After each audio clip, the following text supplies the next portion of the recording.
Voltando, vamos ver se a gente consegue acabar atos nesse bloco, né? Eu acho que nem você aguenta mais atos administrativos. Vamos ver se a gente consegue, porque a anulação só está faltando um detalhe, aí a gente vê convalidação e faz as questões. Vamos combinar para ver se a gente consegue, vamos ver se a gente tem palavra para poder acabar nesse bloco. Vê só, de anulação eu disse que a administração tem um prazo de 5 anos para anular. Passou esse prazo, não é isso, ela não pode mais gerar uma anulação. Quando você pegar a lei do processo administrativo federal, ela vai te dizer mais ou menos assim, ó. Os atos de que decorram efeitos favoráveis para os destinatários, o prazo para a administração anular decai em 5 anos. Vamos lá. Os atos de que decorram efeitos favoráveis para os destinatários. Ou seja, era um ato, não é isso, maléfico ou era um ato benéfico? Era um ato benéfico, ou seja, o ato benéfico, ou seja, que foi bom para a pessoa, a administração só vai poder anular esse ato dentro de um prazo de 5 anos. Imagina um exemplo simples, simples sem precisar fazer conta. Imagina que eu tive a minha aposentadoria, estou aposentada, e a administração, por um erro de cálculo, está me dando, sei lá, R$ 100 a mais de aposentadoria. Mas eu te garanto o seguinte, eu, Ana Cláudia, não sei fazer o cálculo previdenciário. Eu não tenho a menor ideia de como é esse cálculo. Então, acabou que eu recebi esses R$ 100 a mais sem saber. Não é? Se botasse a menos ou a mais, era capaz de eu nem saber. Então, eu estava recebendo, disseram, sua aposentadoria, sei lá, R$ 4.000. Eu estou recebendo os R$ 4.000. Só que, na verdade, digamos que era para ser 300 Quanto, meu Deus? Ai, meu Deus, R$ 4.000 menos 6, 3.900. Veja para aí como a pessoa é boa de conta. Era só 4.000 menos 100 e eu travei. Então, imagina que eu estou recebendo R$ 4.000, mas, na verdade, era para eu receber 3.900. Agora eu acertei, de aposentadoria. Então, por mês, eu estou recebendo R$ 100 a mais, mas eu acho que se a Previdência está me dando isso, eu mereço isso. Eu estou recebendo de boa fé. Estão percebendo? Aí foi passando o tempo. Passando o tempo, passando o tempo. Imagina que um ano depois, a administração percebeu o erro de cálculo. Pode retirar, sim ou não? Pode. Vou ficar triste, perdi R$ 100, mas se realmente era irregular, ela pode tirar. Só que imagina que deu um ano, 2, 3, 4, 5, nada foi feito pela administração. É como se aquilo virasse o meu direito adquirido. Já que eu estava de boa fé, a administração tinha um prazo de 5 anos para anular. Não fez nesse período, literalmente, ó, perdeu. Não é isso? Ela vai perder a possibilidade de anular esse ato, porque passou o prazo de 5 anos, é uma coisa benéfica para mim e eu estava agindo de boa fé. Agora, olha a diferença, só olha a diferença. Imagina que eu sou uma hacker e invadi o sistema da Previdência para poder aumentar o meu valor da aposentadoria. Nessa situação, se eu sou uma hacker, invadi o sistema da Previdência e aumentei de 3.000 para, sei lá, R$ 5.000, o que eu recebo, aumentei logo um monte. Desde o início, tu concorda que eu estou recebendo de má fé? Digamos que 10 anos depois a fraude foi descoberta. 10 anos depois, posso perder ainda o benefício? Ele pode ser anulado? Claro, porque desde o início eu estava agindo de quê? De má fé. Ou seja, esse prazo ele só vai ser utilizado para as pessoas que estão de boa fé em relação aos atos benéficos. Como assim ato benéfico? Imagina o contrário. Lembra do caso que eu disse, R$ 100 a mais? Vamos imaginar o contrário? Todo mês, de forma indevida, estão descontando R$ 100. É ato benéfico ou maléfico para mim? Maléfico. Só descobriram um erro 10 anos depois. Eu quero meu dinheiro de volta? Claro que eu quero. Estão percebendo? Quando o ato é maléfico para mim, a qualquer tempo ele pode ser anulado.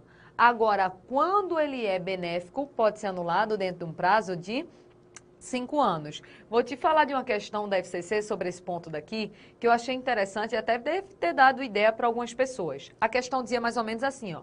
Teve um servidor que faleceu, ele não tinha família, não tinha, não é isso, ninguém de herança, nada. Aí o que aconteceu? A empregada doméstica dele falsificou uma certidão de casamento, de união estável, seja lá o que for na questão, e deu entrada no pedido de pensão. A certidão foi bem falsificada e a pensão foi concedida. Ela já está recebendo essa pensão há 15 anos. Perceba, receber pensão de servidor do nada assim é um ato maléfico ou benéfico? É claro que é benéfico, lógico que é benéfico. Todo mundo queria receber uma pensão assim. Só que ela desde o início está de boa fé ou má fé? Má fé. Como desde o início ela está de má fé, 15 anos depois esse benefício pode ser anulado? Claro, ele deve ser anulado, porque ele só não seria anulado se ela estivesse recebendo de boa-fé. Tranquilo? Então, volta no material comigo. Voltando para cá, a gente já sabe que esse prazo é um prazo de 5 anos, mas é um prazo de 5 anos.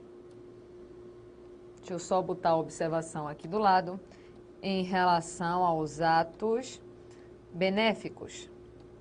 Você vai ver que na lei tem assim, ó, atos de que decorram efeitos favoráveis aos destinatários. Mas resumindo toda essa frase, ato de que decorra efeito favorável para o destinatário, resumindo, é um ato benéfico. Então perceba claramente o seguinte, ó, vamos fazer o paralelo da revogação com a anulação, porque essa parte de desenhar a gente acabou. Ó, deu print na anulação, copiou isso aqui? Pronto, copie isso daqui, ó, e coloque do lado disso daqui, ó, da revogação, que aí você fica fazendo o paralelo. Mas você consegue fazer o paralelo também na tabela.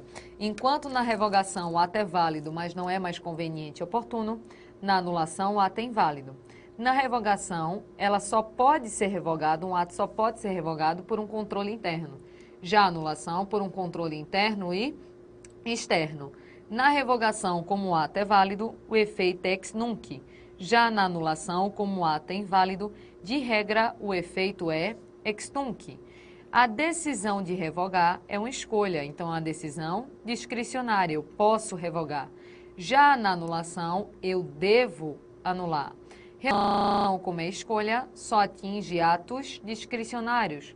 Já a anulação, como é conformidade contrária à lei, pode atingir tanto o ato vinculado quanto o ato discricionário.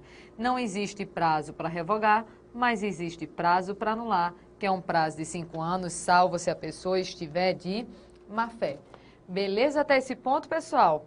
Revogação e anulação, acabou. Isso pode cair na sua prova, tem uma chance gigantesca de cair na sua prova. Quando você for testar questões em casa e fizer questões de atos, você vai ver que quase tudo que é questão de ato é em relação a isso aqui, revogação e anulação. Aí a gente vai agora para o último slide de atos, que é esse daqui, ó.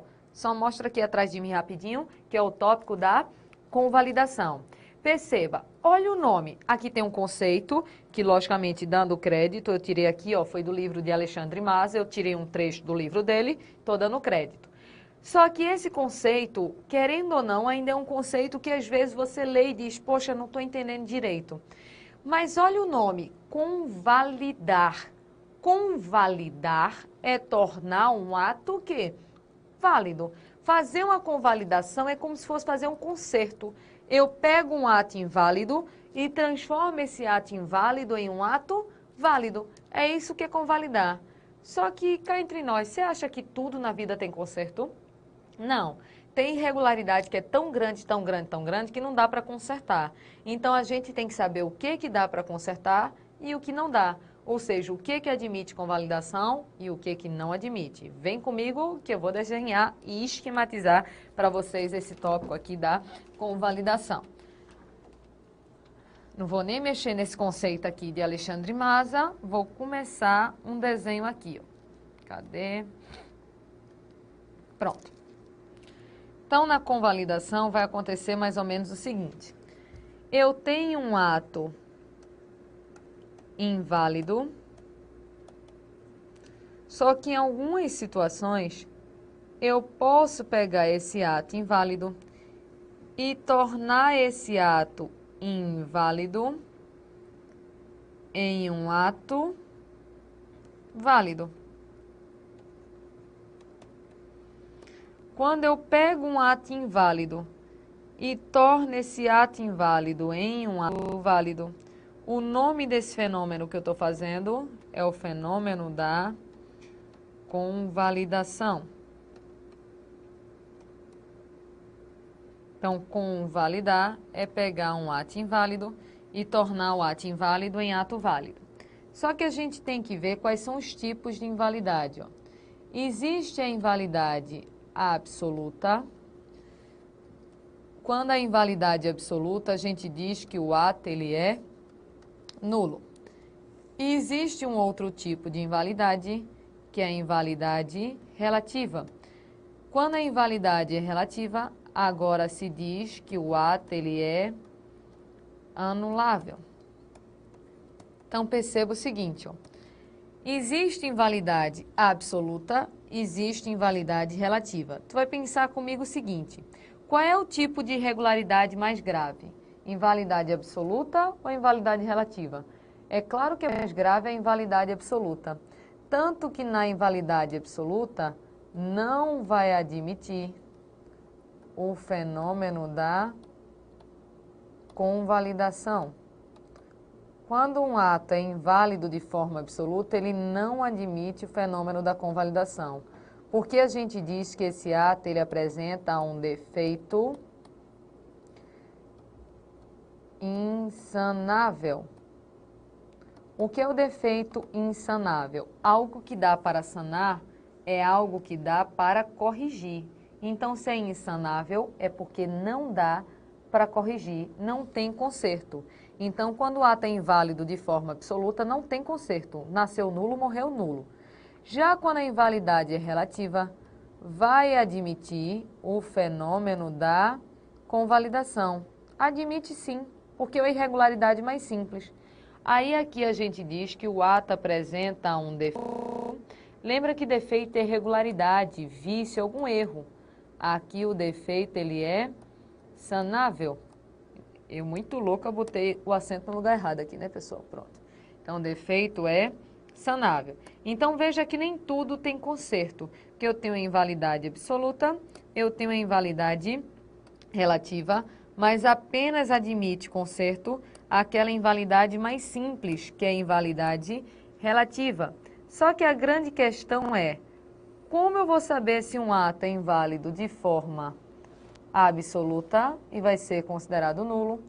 Como eu sei se um ato ele é inválido de forma relativa e vai ser anulável? Aí, para facilitar, eu vou pegar esse slide aqui com vocês, ó. Cadê ele? Cadê? Pronto. Eu vou até dar uma apagada. Eita, não apaga, né? Pronto, dá para mostrar assim mesmo, né? O que vale é a intenção. Perceba o seguinte, a gente viu os requisitos do ato administrativo e viu que requisito é aquilo que eu tenho que ter para o ato ser considerado válido. Quais são os requisitos? Competência, finalidade, forma, motivo e objeto. Competência, finalidade, forma, motivo e objeto. Só que a gente viu que esses atos daqui, esses requisitos, podem apresentar defeitos. E a gente, até o presente momento, chamou todo mundo de inválido até agora. Só que por uma escolha a lei falou o seguinte, ó, defeito de finalidade, defeito de motivo, defeito de objeto, não tem conserto. Então, se o defeito é qualquer defeito em relação à finalidade, qualquer defeito em relação ao motivo, qualquer defeito em relação ao objeto, não tem conserto. Só tem conserto esses defeitos daqui, ó. Só tem conserto defeito de competência e defeito de forma. Em outras palavras, esquematizando, o que eu quero mostrar para vocês é o seguinte, ó. Qualquer defeito em relação à finalidade, em relação ao motivo, em relação ao objeto, qualquer questão de prova que fala, que venha a falar que aquele ato possui um defeito de finalidade, de forma, motivo e objeto, aquele ato vai possuir um defeito insanável. Se é insanável, não admite o fenômeno da convalidação, ou seja, nasceu nulo e vai morrer nulo. Agora, se a sua prova falar em defeito de competência ou falar em defeito de forma, admite-se o fenômeno da convalidação, porque aqui a gente vai pensar que o defeito ele é sanável, se dá para corrigir, admite o fenômeno da convalidação. Professora, dá um exemplo. Imagina o seguinte, vou mudar de página, já já eu volto. Imagina que foi dada uma autorização Só que essa autorização ela foi dada por Maria.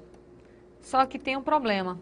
Maria, que deu a autorização, não era competente para tanto, ou seja, existe um defeito no requisito competência. Só que eu, sem saber, recebi a autorização e fui-me embora. Só que um tempo depois, perceberam que Maria fez um ato que, na verdade, a competência para esse ato, digamos que era de João. Então, Maria praticou um ato que era de competência de João. Então, esse ato, ele possui um defeito no requisito o quê? Competência. Mas a minha pergunta é, João concordando com o que foi feito, pode dar um ok na autorização dada por Maria? Pode. Então, esse defeito de competência, ele ainda existe ou não mais existe mais? Não mais existe. Por que que não mais existe? Porque João, que tinha competência, acabou de fazer o quê? Convalidação. Ele pegou um ato inválido e, dando o seu ok, a sua concordância, ele transformou esse ato inválido em um ato válido. Então, o que ele fez foi uma convalidação. Perceba o que eu quero mostrar. João produziu, toquei errado, João produziu um novo ato dali para frente? Não, perceba que ele deu um ok no ato de Maria, num ato anterior. Então, aonde eu quero chegar? A convalidação produz efeitos para frente ou para trás? Para trás, o efeito da convalidação é um efeito ex tunc. Por que ex tunc? Porque não é que ele está produzindo um ato daqui para frente, não é isso. Ele está tornando válido esse ato anterior. Então, vamos anotar. Aqui, ó, essa convalidação, ela produz efeito ex tunc, que é efeito retroativo. Tem que voltar, tem que retroagir. Então, defeito de competência é defeito sanável. Vai admitir convalidação. Professora, como é que seria um defeito de forma? Vamos imaginar que essa autorização era para o meu barzinho colocar mesas e cadeiras na calçada. Só que o nome do meu barzinho é cerveja gelada. Cerveja gelada, estou inventando. Aí, em vez de cerveja gelada, a autorização eles botaram chopp gelado. Perceba, trocaram o nome. Isso é um defeito de quê? De forma. O nome está errado.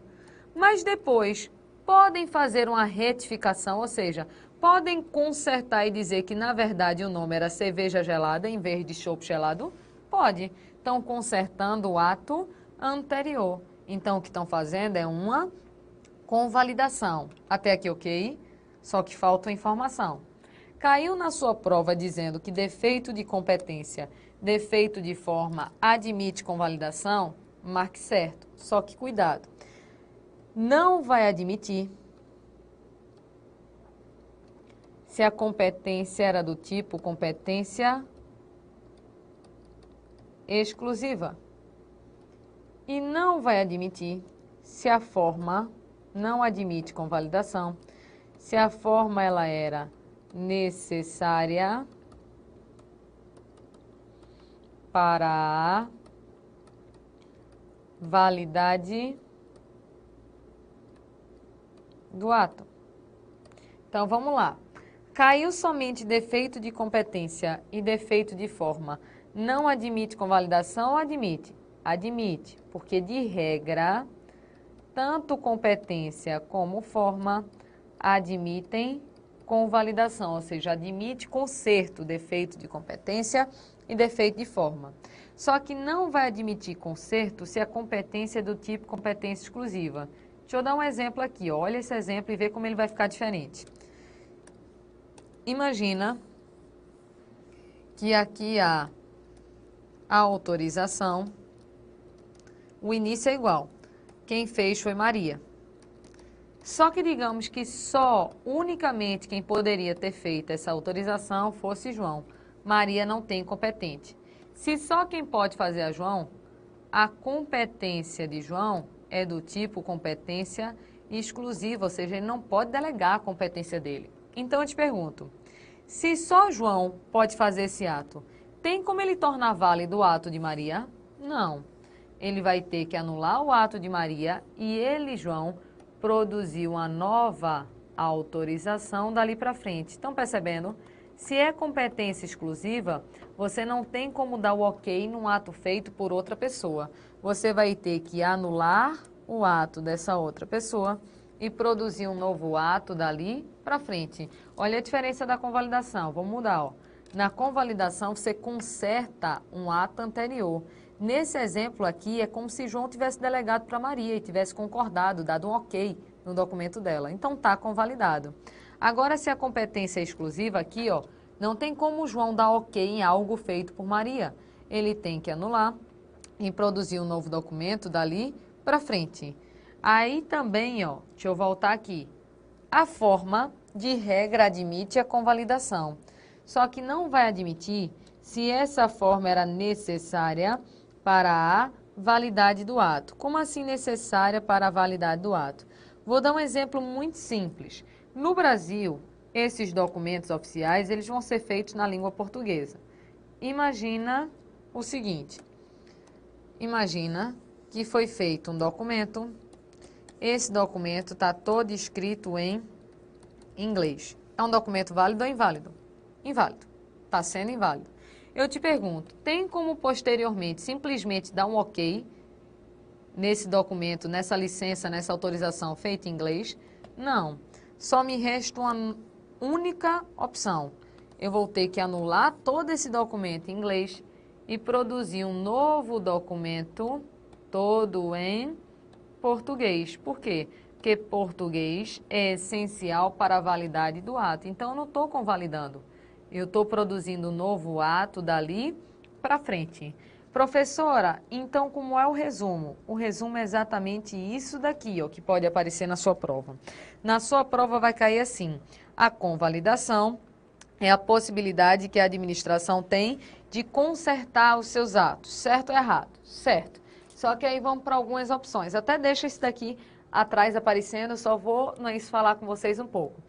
Aí na tua prova que é assim, ó, admite convalidação os defeitos de competência, finalidade e forma, certo ou errado? Errado, porque finalidade não admite convalidação, só admite competência e forma. Se cai na sua prova assim, a convalidação poderá ser feita em relação aos defeitos de competência e forma e terá efeito ex tunc, certo ou errado? Certo. Se cai na sua prova, qualquer defeito de competência e forma admite convalidação, certo ou errado? Errado, não é qualquer defeito, é só o defeito que for sanável. Então, esse esquema que está aqui atrás é o esquema que cai na sua prova. É isso que aparece na sua prova. Se você entendeu como montar o esquema, você acerta as questões em relação à convalidação. Teoria de atos, acabou. Agora a gente vai treinar fazendo 3 questões para poder depois a gente seguir para o próximo tópico, beleza? Então, volta comigo e vamos fazer questão. Vindo para cá, a gente volta aqui para o slide. Aqui no slide, deixa eu andar, que tudo isso já foi visto. A gente agora vai fazer as questões. Primeira questão, uma questão da FCC, TRE Roraima, não é isso? Um abraço para o pessoal de Roraima. Vamos fazer a questão juntos. Vamos ler. Paola, servidora pública estadual, praticou o ato administrativo com vício em seu motivo, indicação de motivo falso. Carlos, particular interessado no aludido ato, ao constatar o vício, requereu a aplicação da teoria dos motivos determinantes, sendo seu pleito prontamente acolhido pela administração pública. Nesse caso, o ato administrativo praticado por Paola. Eu quero que você pesque as únicas 2 palavras que importam desse enunciado todinho. Quais são as únicas 2 palavras, pessoal, que importam daqui? Quais? Vício. Lembra que vício é sinônimo de defeito. É sinônimo de erro, de alguma irregularidade. E a outra palavra que importa é motivo, ou seja, tem um defeito no motivo. Se tem um defeito no motivo, o ato é válido ou inválido? Inválido. A invalidade é relativa ou absoluta? A absoluta, lembra? Finalidade, motivo e objeto é invalidade absoluta. Então, esse ato vai ser considerado válido ou nulo? Nulo. Admite convalidação? Não, porque convalidação só admite nos requisitos da competência e no requisito forma, mas não admite convalidação aqui, ó, no requisito motivo. Então, a gente já sabe que esse ato é um ato considerado nulo. Vamos para as alternativas. Letra A, o ato pode ser convalidado. Nem vou ler o resto, certo ou errado? Errado, porque não se convalida defeito de motivo. Letra B, o ato é válido, certo ou errado? Mais errado ainda, porque o ato é nulo. Letra C, o ato é nulo, certo ou errado? Certo. Estão percebendo como fica uma questão automática quando você pega a lógica da convalidação, daquele esquema?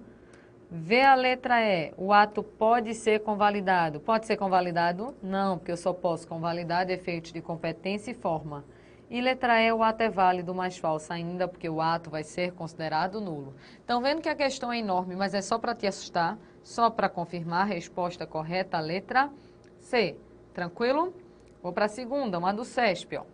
Segunda questão, auditor do Piauí, diz assim: a administração pode anular os próprios atos por motivo de conveniência ou oportunidade, respeitados os direitos adquiridos e ressalvada a apreciação judicial, bem como poderá revogá-los quando eles estiverem ervados, ou seja, quando eles contiverem vícios que os tornem ilegais. O que você acha, certo ou errado? Vou te dar 2 segundos, certo ou errado?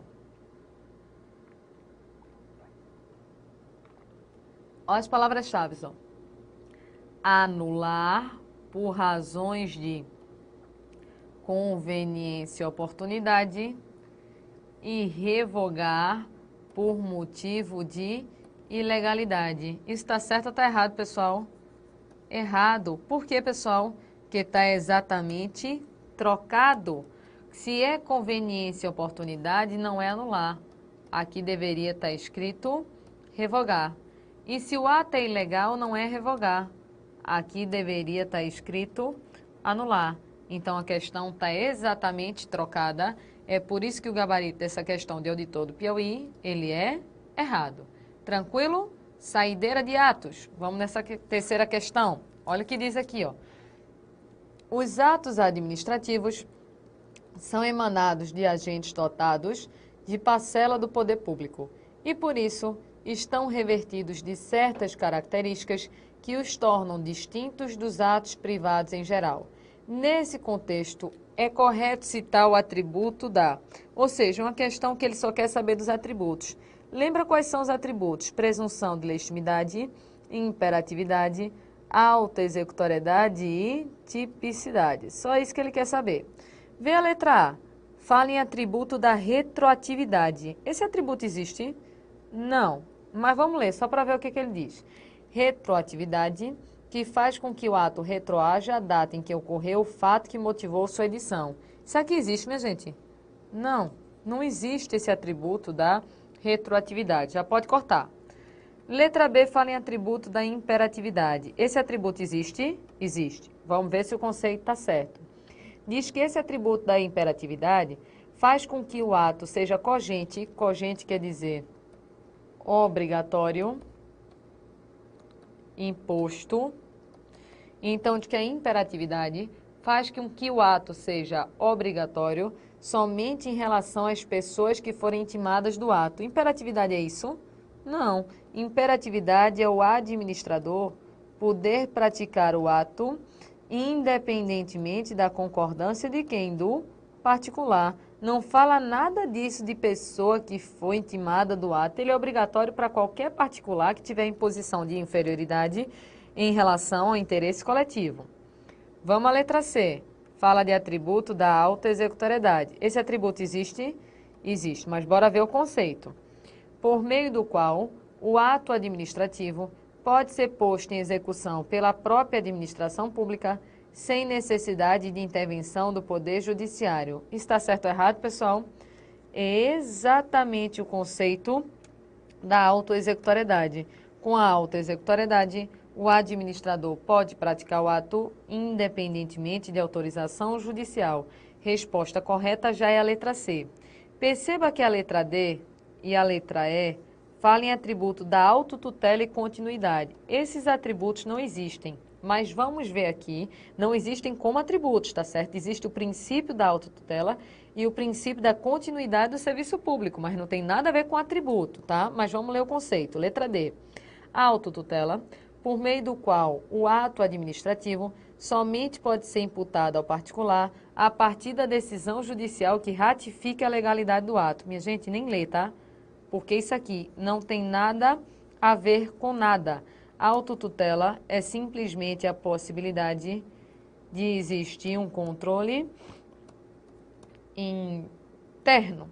E olha a letra E, continuidade, por meio do qual o ato administrativo não pode sofrer interrupção a partir do momento em que o administrado foi intimado de sua prática. Esse atributo aqui, continuidade, não é um princípio, não é um atributo, é um princípio. E esse não pode sofrer interrupção? Pode sim, a gente viu isso daqui quando a gente estuda a parte de serviço público. É por isso que só confirmando, resposta correta, letra C. Então, pessoal, é com muita alegria que eu digo para vocês que o assunto de atos administrativos foi. Só que como é um assunto muito grande, fica a dica de sempre estar realizando questões sobre esse assunto, que vai ser uma das garantias do sucesso nas questões na hora da sua prova. Então, um grande abraço a todos e até o nosso próximo encontro.